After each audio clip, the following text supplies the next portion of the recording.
Good afternoon, YouTube. I hope everybody is well here on the channel.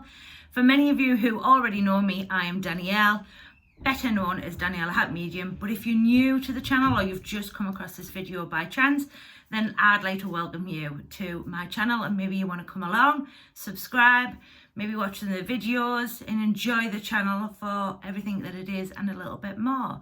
But in today's topic, up for discussion today, and one that I find quite a lot when I'm training students, and also off the question from another student, it was, Danielle, why is it that every time I do a communication, it's different? And that I seem to find that every clay or communication is different, and how do I adapt my mediumship for that? And for me, it's probably one of the biggest questions or problems I see happen in my training rooms or within my circles and this type of thing. And many of us don't realise that every communication is meant to be different. It's meant to be unique to the said individual in front of you, or when it hits your mind, depending on where your mind is, how you're working, how your instrument, which is you, is adapting to that day, that congregation, that particular individual you may be reading for.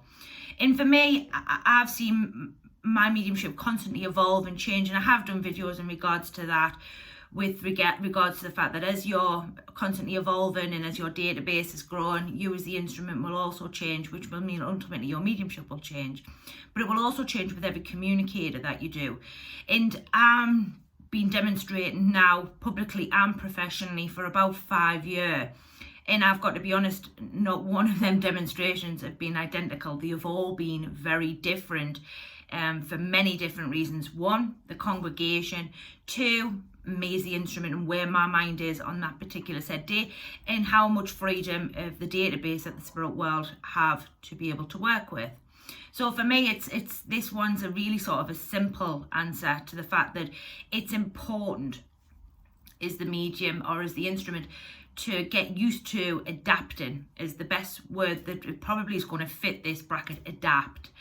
And you may have a certain style in which that you do your mediumship, so how you present your work, how you maybe give off a certain 2 or 3 pieces key of information to get you placed as a direct medium, or if you're doing, sort of non-direct mediumship, again, a couple of key pieces of evidence in order to get you placed within the room.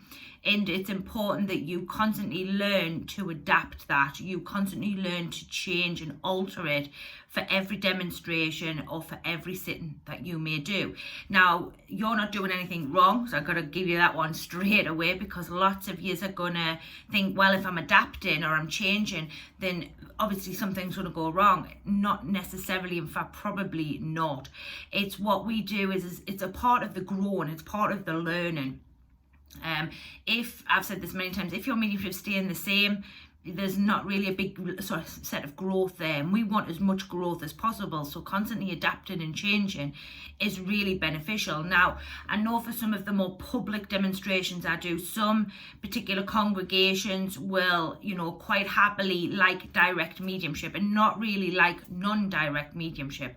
And the reason being is because I've watched many other mediums work, that way, or that's just the demonstrations that they have attended, which is that medium has gone direct. And therefore, when you're in a room and you're sort of doing 3 or 4 bits of key evidence and then giving it off to the room, many people are like, oh, I don't know. So it's important that if you have a congregation that is working the non-direct way, then that's the way in which that they've been very used to, then you may need to alter and adapt your mediumship to move with your congregation. If you're working with a congregation that's very used to direct mediumship and you are that direct medium, you're going to fit in very, very well there. If you're working as the medium who always does throughout mediumship or non-direct mediumship, and you're working with a congregation who is direct, you're going to have to adapt your mediumship in order to be able to fit with the congregation you're working with. We can even break this down, simplifying even down to private sittings. So many people who go for private sittings, we have to alter and adapt for our sitter And the reason being is many will come for guidance, reassurance. Some people will come for evidential mediumship and want no guidance and no reassurance. Others maybe want a bit of a mix and a match. And then you've got others who come for the actual guidance and nothing from the spirit world. So it's important as the medium that you're flexing or adapting for every client that may come your way, because ultimately that keeps you that multifaceted medium, also helps you to continuously grow and evolve, and also become aware of maybe where you could be weakened in certain areas and they may need to be tightened up, or you may need to sort of just grow a little bit more in that area, or where you may say you're very strong in some areas and that could maybe be too much, and maybe you may need to alter and change that in order so that it fits with the room in particular. I know for me personally, my personality can be a little big. So some congregations find me a little sort of, other congregations like, yeah, and go for it, you know what I mean? It just depends on what congregation I'm working with.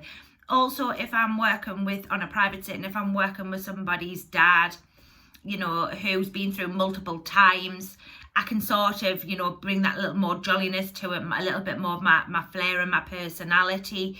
If I'm working with somebody whose mum's just recently gone to the spirit world within, 2 or 3 days, I know that I have to turn either the intensity down or I have to adapt that mediumship in order to be able so that my client feels comfortable. It's a very important part of mediumship, and sometimes not something that's always often talked about, adaptation of the congregation and your sitter. This even goes, to the development, or if you're working with the spirit world, even as a trainer medium, or, somebody who's out there that little bit more, adapting your work is really going to help you stretch the mind. So it's really going to help to evolve you as the instrument. It's really going to help you get more database, point reference.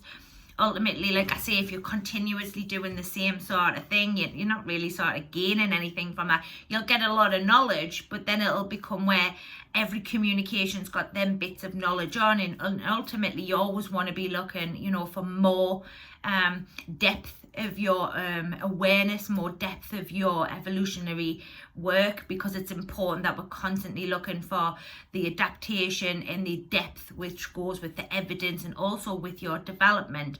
And it's not about being scared, and it's not about a fear base, because there's lots of different bits and pieces out there that everything's fear and all these types of things, and sometimes I don't always think that that's true, right, and accurate.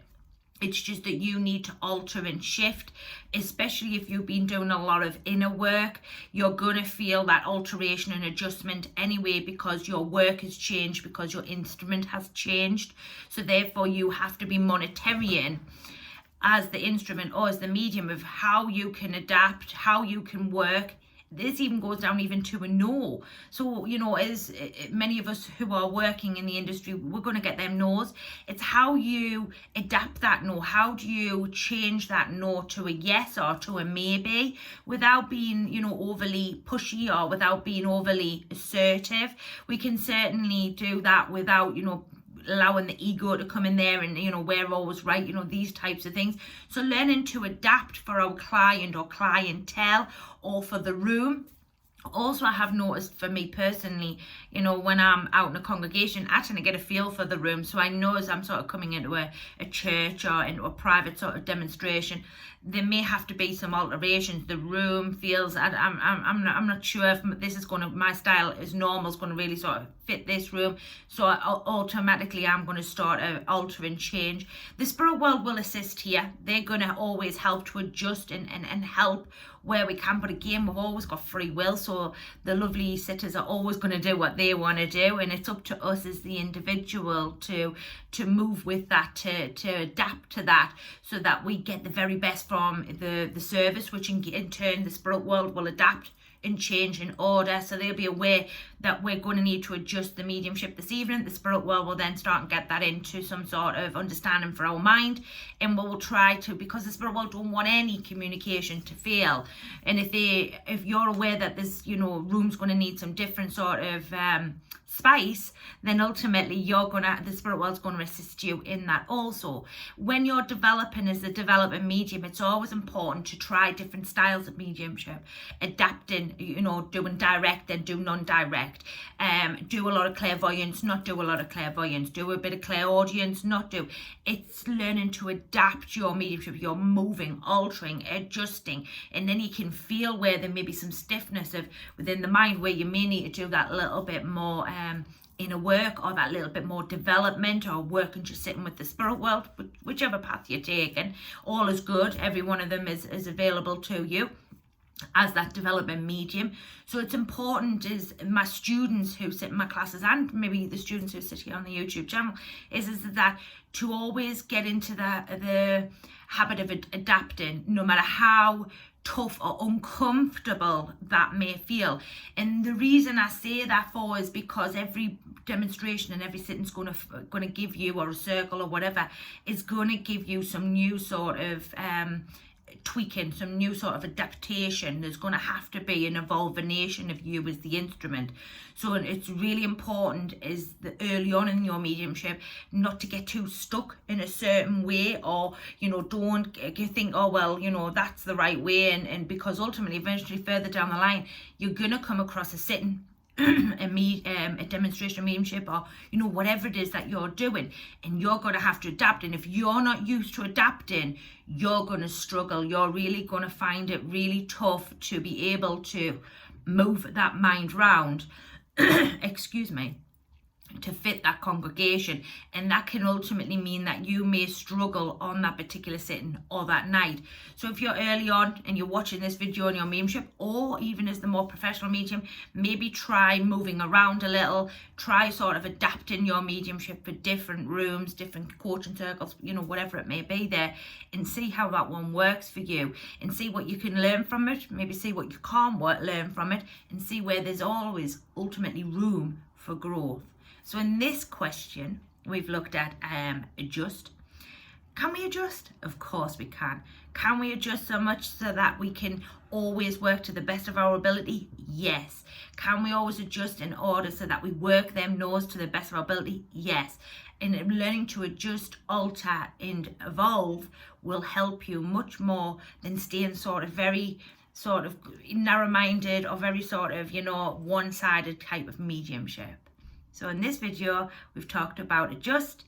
I've been Danielle, better known as Danielle Happy Medium. Thank you to all the new subscribers and all of those who are joining us. It's a pleasure. We are back live, I think, at the end of the month. So I look forward to seeing you. There will be a video up later in the week. And I look forward to seeing you all then. Have a beautiful day, no matter where you are in the world. Big kisses from me and the spirit world. Bye for now.